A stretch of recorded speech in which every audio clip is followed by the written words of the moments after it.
Bien, mesdames et messieurs, bonjour à toutes et à tous. Je suis heureux, par l'intermédiaire de la presse, de m'adresser une nouvelle fois aux Françaises et aux Français avec quelques mots spontanés au moment où j'ai remis la démission du gouvernement. Être Premier ministre est une tâche difficile, sans doute encore un peu plus difficile en ce moment, mais on ne peut pas être Premier ministre lorsque les conditions ne sont pas remplies.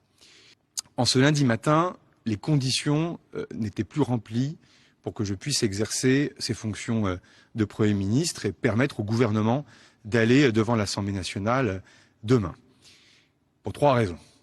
La première, c'est que précisément ces formations politiques ont fait mine parfois de ne pas voir le changement, la rupture profonde que représentait le fait de ne pas se servir de l'article 49 alinéa 3 de la Constitution. C'est-à-dire qu'au fond, il n'y avait plus de prétexte pour une censure préalable. En tout cas, il n'y avait plus de prétexte pour faire que les parlementaires refusent de faire leur métier de parlementaire, c'est-à-dire de discuter la loi, de l'amender, et le cas échéant, de voter ou non un texte.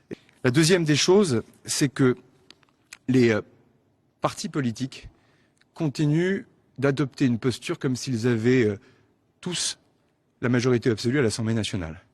Et au fond, je me suis retrouvé dans une situation dans laquelle j'étais prêt à des compromis, mais chaque parti politique veut que l'autre parti politique adopte l'intégralité de son programme.